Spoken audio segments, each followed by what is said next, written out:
Daniel had never thought his mission would lead him into something so unusual. He was just a soldier, one among many humans who had been sent to distant worlds to keep peace and help wherever possible. His job was not glamorous. Most days were spent fixing broken equipment, carrying supplies, or making sure trade routes remained safe. Yet Daniel never complained. He believed small actions could make a big difference, and he treated even the simplest duties with respect. That attitude was what placed him in the right spot on the day everything changed. The human convoy had been moving through the borderlands, a place where human and alien territories overlapped. The lands were unstable, often attacked by raiders who thrived on chaos. Daniel had been tasked with checking damaged communication lines along a trade road. The rest of his unit kept moving forward, while he stayed behind with his toolkit. It was then, while he was kneeling by the broken relay station, that he noticed smoke rising not far away. At first he thought it might be another faulty system burning out, but when he looked closer through his visor he realized it was a transport ship.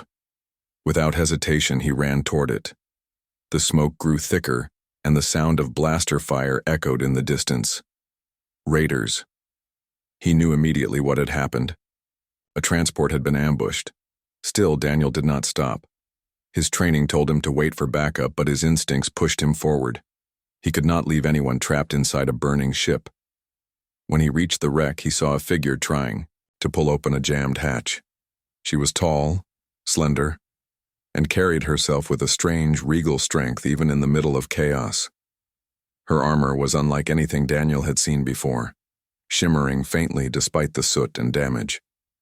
She turned sharply as he approached, her bright eyes narrowing with suspicion. For a moment Daniel thought she might attack him, but then another explosion shook the ground nearby and her focus returned to the hatch.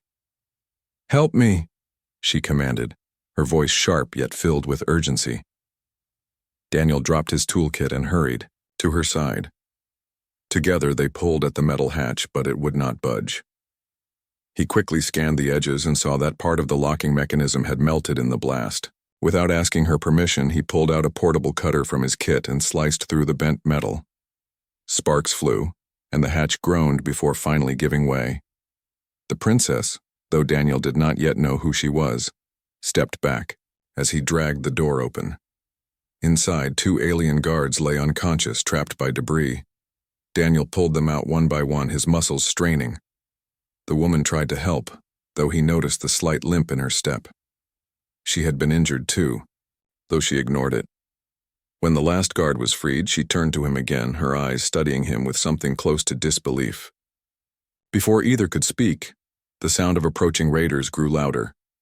"They are coming back," she said quietly, her tone steadier now. Daniel didn't need translation. He could hear the engines and the shouted orders. He grabbed his rifle and positioned himself in front of her. The raiders broke through the smoke, weapons raised. Daniel fired first, his shots precise and calm. He had no idea how many enemies there were, but his only thought was to protect the woman behind him, and the guards still too weak to fight. The battle was short, but intense. A few of the raiders fell, while the rest retreated when they realized reinforcements were approaching. Daniel lowered his weapon, breathing hard, sweat dripping inside his helmet. Only then did he glance back at the woman. She was still watching him, not with suspicion anymore, but with something else, something heavier, almost thoughtful. "You are human," she said slowly, as if testing the word. "Yes," Daniel replied, unsure of what else to say. For a moment, silence stretched between them. The smoke curled into the air and the broken transport sparked faintly. Then she straightened, wincing slightly at the pain in her leg, and gave him a small nod. "You repaired what I could not. You protected what I could not. Remember this moment, human." Daniel frowned slightly at the seriousness of her tone. He thought she simply meant to thank him in her own way. He nodded politely and helped her move away from the wreck as more human soldiers arrived on the scene. To him, it was just another mission completed, another life saved in the middle of war and chaos. But to her, it meant much more. What Daniel did not realize was that the woman he had just saved was Princess Kalira, daughter of the ruling house of her people. Her culture valued acts of protection deeply, and such acts carried meaning far beyond what an outsider could imagine. In her eyes, Daniel had not only saved her life, but had also tied himself to her fate. Daniel walked away that day believing he had simply done his duty. He had helped someone in need, repaired a ship under fire, and stood his ground against raiders. But as Kalira's gaze followed him, and as her guards whispered among themselves, a story began to grow. One soldier's small act had set into motion something that neither he nor the alien princess could stop. It was the beginning of a bond neither of them expected, a bond born in smoke, fire, and courage. Daniel thought nothing of what had happened. To him, the entire event was simply another dangerous mission that ended well. He had saved lives, repaired what he could, and carried on as he always did. Once the raiders had fled and the reinforcements secured the area, he returned to his unit tired but calm. The look in the alien woman's eyes lingered in his mind for a while, but he brushed it away. He assumed she was just surprised to see a human helping so directly. But for Kalira, the moment was far more than that. As the daughter of her people's ruler, she was raised under strict traditions. Every gesture, every act, and every word carried hidden meaning in her world. When Daniel risked his life to open the hatch and shield her from danger, she saw something greater than duty. In her culture, to protect another in such a way was a bond, a silent vow stronger than spoken promises. Word of this spread quickly among her guards. By the time Kalira was escorted back to her court, whispers had already taken root. Soldiers spoke of the human who had fought like one of their own, who had placed himself in front of the princess as if she were his responsibility. Some called it bravery, others called it fate, and the elders who guided the traditions of her people nodded knowingly, for they believed such bonds were not accidents. Daniel, however, had no idea of any of this. The next day he was called into his commander's tent. He expected the usual briefing or perhaps a reprimand for acting alone without waiting for orders. Instead, he found not only his commander, but also two alien envoys waiting. Their expressions were formal, their postures stiff with importance. "Daniel," his commander began carefully, "it seems your actions yesterday have caused attention." Daniel raised an eyebrow, unsure what that meant. "I only did what I was trained to. Sir, someone needed help." The alien envoy spoke then, his voice carrying the weight of ritual. "The Princess Kalira has recognized your act. In our way, when one protects another in such a manner, a bond is formed. You are now bound to her." Daniel blinked, certain he had misheard. "Bound? I don't understand. I didn't agree to anything. I just helped." The envoy did not flinch. "Intent matters less than action. What is done cannot be undone. The bond has been witnessed." Daniel turned to his commander, looking for support, but the man only sighed. "This is complicated. Their customs are not like ours. If we dismiss it, it could be taken as an insult, a serious insult." Daniel rubbed his forehead, frustrated. "So what, I'm stuck? Because I did my job?" Neither his commander nor the envoys gave him a clear answer. All they said was that he was expected at the court the next day to stand before the princess. Daniel walked out of the tent shaking his head. He felt as if he had stumbled into some misunderstanding too big to escape. When the day came, Daniel was escorted through towering halls of stone and light, unlike anything he had seen on Earth. The alien court was filled with figures dressed in flowing garments, their eyes sharp and watchful. Whispers followed him as he walked, whispers of the human soldier who had bound himself to their princess. Daniel tried to keep his head down, but he felt the weight of every gaze. At the center of the hall stood Kalira. She looked different, here. No longer a fighter trapped in smoke and fire, but a leader's daughter with an aura of dignity. She wore ceremonial armor, polished and intricate, yet her eyes still carried that same sharpness from before. When Daniel approached, she raised her hand and the hall fell silent.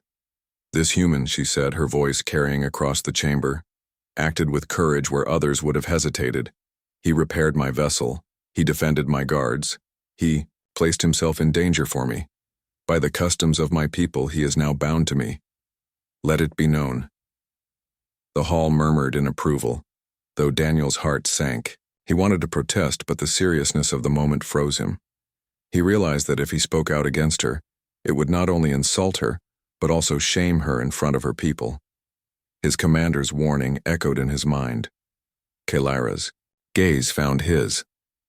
For a brief second, her expression softened as if she understood his confusion. Yet she did not take back her words. Daniel nodded stiffly, the only thing he could do without causing conflict. From that moment forward, his life changed. He was no longer free to return to his usual duties. The court insisted he remain near Kelaira, as custom demanded. To them, he was not just a soldier anymore. He was something closer to a partner, a protector chosen by fate. Daniel tried to argue in private with his commander, but the reply was always the same. If you break this bond, you'll damage relations between our people. Do you want to be the one responsible for that? He had no answer. Duty was one thing, but being forced into a role he never asked for was another. Still, he had no choice. He began to spend more time near Kelaira, walking beside her in the courts, standing guard during her appearances, and sitting silently during her council meetings. Every time he felt out of place, but every time the people looked at him with a strange kind of approval. For Kelaira, the bond was not strange. She carried herself as if nothing unusual had happened. To her, Daniel's presence at her side was natural, as though it had always been meant to be. She did not push him to speak or act beyond what he was comfortable with. Yet every now and then, when the court was busy with debates or rituals, Daniel would feel her eyes on him. Not suspicious, not cold, simply curious, as if she was trying to read the truth of him. Daniel lay awake many nights wondering how long this strange situation would last. He told himself it was temporary, that eventually diplomats would sort it out and he could return to his normal duties. But deep inside, he felt a whisper of doubt. Something told him this bond was not as temporary as he hoped. What had started as a simple act of assistance was already shaping into something bigger. The alien court believed he belonged by her side. Kelaira herself had declared it, and no matter how much Daniel tried to resist, the truth was becoming clear. He was now tied to the alien princess in a way he did not yet understand. Daniel was not a man who accepted things blindly. He had lived his life as a soldier, taught to question orders that didn't make sense and to rely on clear rules. But here, in this alien court, rules were twisted by tradition and culture. Every step he took seemed to carry weight he didn't understand. Every word he spoke was measured as if it had meaning beyond what he intended. He felt trapped, not by chains or prison walls, but by expectation. At first, Daniel resisted as strongly as he could. He went to his commander again and again, demanding to be reassigned, insisting that what happened had been a misunderstanding. I didn't promise anything, he said firmly. I just helped someone who needed it. That doesn't mean I'm bound to her forever. But the answer was always the same. His commander would sigh, rub his temples, and explain in careful words. You don't understand their traditions, Daniel. If we deny this bond, it won't just embarrass the princess. It will insult her entire people. They may see it as betrayal. That could destroy months of fragile peace talks. Do you really want to be responsible for another conflict?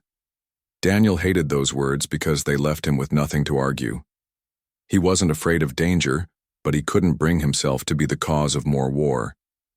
So he clenched his jaw and swallowed his frustration. Still, he wasn't ready to accept it. In the days that followed, he kept his distance whenever possible. When Kelaira walked through the court halls, Daniel stayed a few paces behind, his posture stiff, his eyes focused anywhere but on her. When she addressed him, he gave short answers.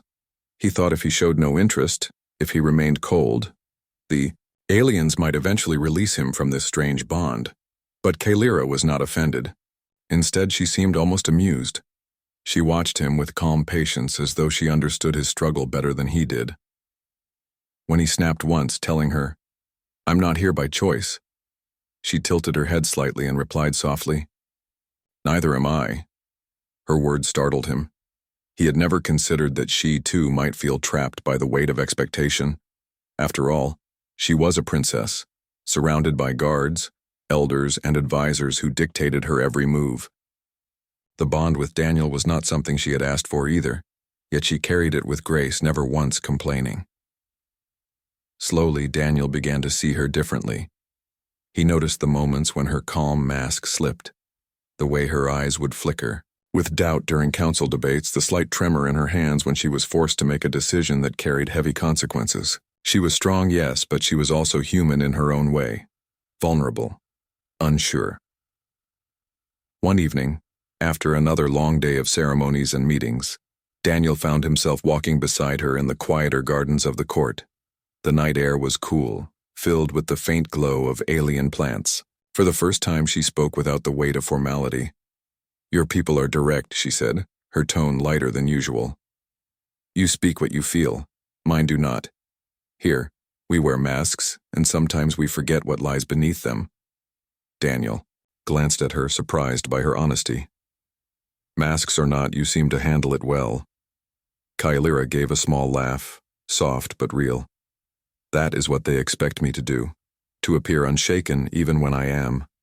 You, though, you spoke to me with anger. You told me you didn't choose this. Do you know how rare it is to hear such honesty in these walls?" He didn't know what to say. For once, Daniel realized she wasn't just testing him. She was confiding in him. The more time they spent together, the more Daniel's resistance weakened. He still told himself he didn't belong here, but he could not deny that Kailira fascinated him. She carried herself with strength, but she also had moments of quiet doubt that made her real. He found himself wanting to protect her, not because of duty or tradition, but because he respected her. The court, of course, noticed everything. Elders whispered about how the bond was growing stronger. Guards began treating Daniel with the same deference they gave Kailira. To them, it was proof that fate had chosen well. But Daniel didn't see it that way. He was still torn between two worlds, one where he was simply a soldier following orders, and another where he was tied to an alien princess by customs he barely understood. The real test came when a delegation from a rival faction arrived at the court. They did not believe in the alliance between humans and Kailira's people. To them, the bond between Daniel and the princess was a weakness to exploit. During a heated council meeting, one of the rival envoys sneered and said, "Is this how far your people have fallen? That you let an outsider bind himself to your future queen?" The room went silent. All eyes turned to Kailira. Daniel felt the weight of their gazes too, his fists clenching. He wanted to speak, to say something in his defense, but Kailira raised her hand and silenced the hall. "He is no outsider," she said firmly. "He has stood where others would not. He has faced danger when others turned away. His actions spoke truth, and in our tradition, truth cannot be denied. If you see weakness in him, then you see weakness in me. And I do not think you dare say—" That aloud. Her voice rang with such strength that even the rivals fell silent. The council ended shortly after, but Daniel could not forget her words. She had defended him, not out of formality, but with conviction. In that moment, he realized something had changed between them. Later, when they were alone, he said quietly, "You didn't have to say that." Kailira looked at him, her expression calm but her eyes bright with something unspoken. "Perhaps I did not. But it was true." Daniel felt a shift inside him, something he could not name. He had resisted for so long, convinced that this bond was a mistake, but now he wasn't sure. He still didn't fully understand her world, her traditions, or the meaning behind everything she did. But he knew one thing: Kailira believed in him. And that belief was harder to resist than any chain. Days turned into weeks, and Daniel slowly realized that his life had changed in ways he had never expected. What began as a misunderstanding had become his daily reality. He was no longer just a soldier following orders. He was someone who walked beside a princess. At first, he struggled to adjust. The routines of court life were nothing like the routines of a military camp. There were no drills at sunrise, no quick meals in the field, no nights spent on watch under the open sky. Instead, there were endless meetings, rituals, and ceremonies. Daniel found them tiring, but he kept his patience.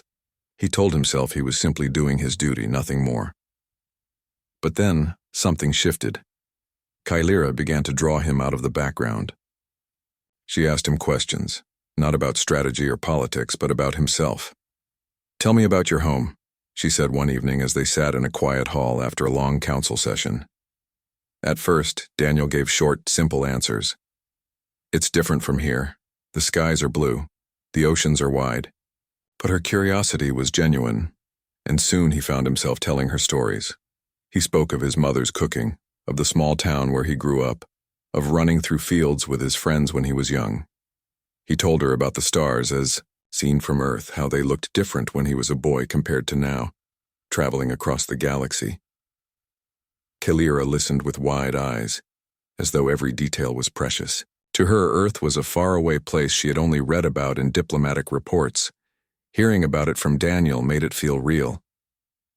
"You make it sound alive," she whispered once. "Like I can see it through your eyes." In return, she began to share her own life.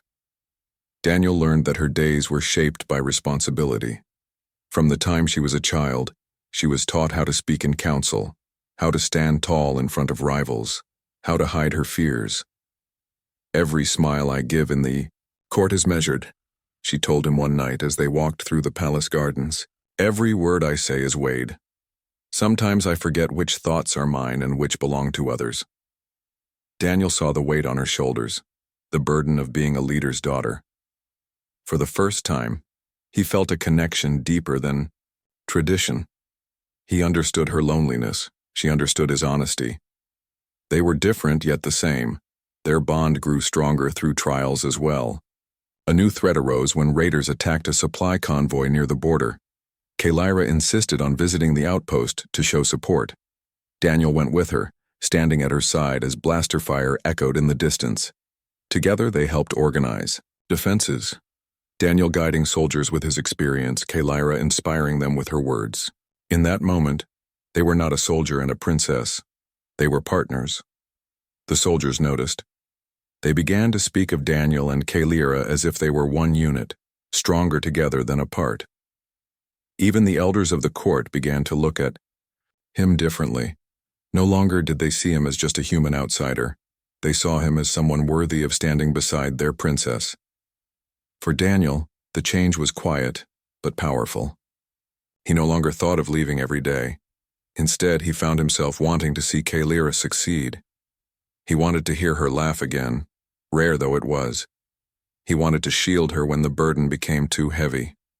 One night, after another council debate where Daniel had quietly supported her with a well-timed suggestion, Kylira looked at him with a small smile. "You do not see it, but you give me strength. You remind me that I am more than their expectations."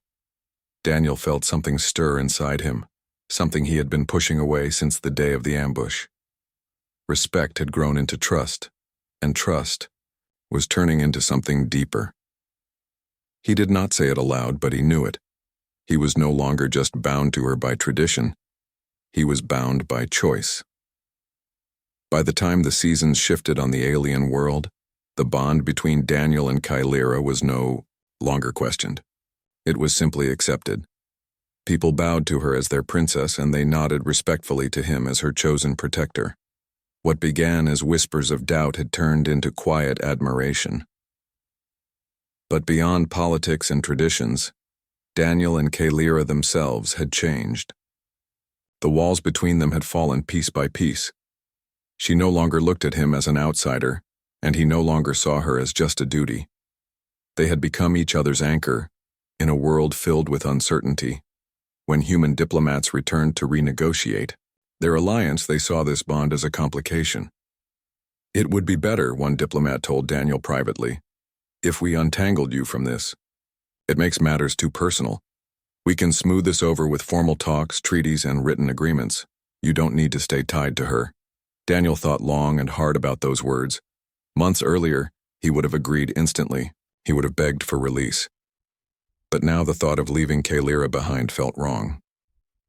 He remembered her quiet strength, her honesty, the way she had defended him before the council, the way she looked at him when they shared stories at night.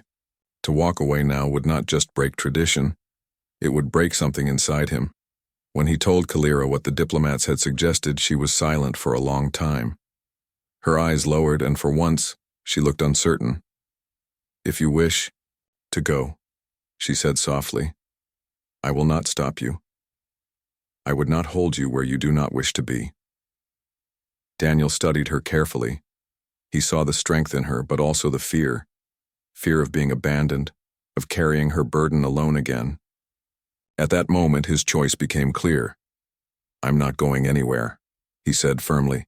"Not because of tradition, not because of duty, but because I want to be here, with you." Her eyes widened, and for the first time, her carefully built mask broke completely. Relief, warmth, and something even deeper shone through. She nodded slowly, and though she said nothing more, her silence spoke louder than words. From then on, Daniel stood beside Kalira not as a reluctant participant in an alien ritual, but as her partner. Together, they faced every challenge: raids at the borders, disputes in the council, and attempts from rivals to weaken their alliance. Every trial only made them stronger. He fought with courage, she led with wisdom, and together they became a symbol of unity between two worlds. The story of the human soldier and the alien princess spread beyond the court. Traders spoke of it across the stars. Soldiers told it by their campfires, and even distant allies heard of the bond that had turned chance into destiny. Some saw it as strange, others as inspiring, but all agreed it was unbreakable. One evening, as they stood on the balcony of the palace looking at the stars above, Kalira turned to Daniel. "Do you ever wonder," she asked softly, "what would have happened if you had not come to my ship that day?" Daniel smiled faintly. "I try not to, because whatever would have happened, it wouldn't have led me here, and here is where I want to be." She looked at him then, and in her eyes was no doubt, no hesitation, only certainty. What had begun with a single act of assistance had grown into a bond stronger than either of them had imagined. They were no longer bound by misunderstanding. They were bound by choice, by respect, and by something that reached beyond words. Together, they turned toward the future, ready to face whatever came. Daniel was no longer just a soldier. Kalira was no longer just a princess, and the bond that had once seemed like an accident had become their greatest strength.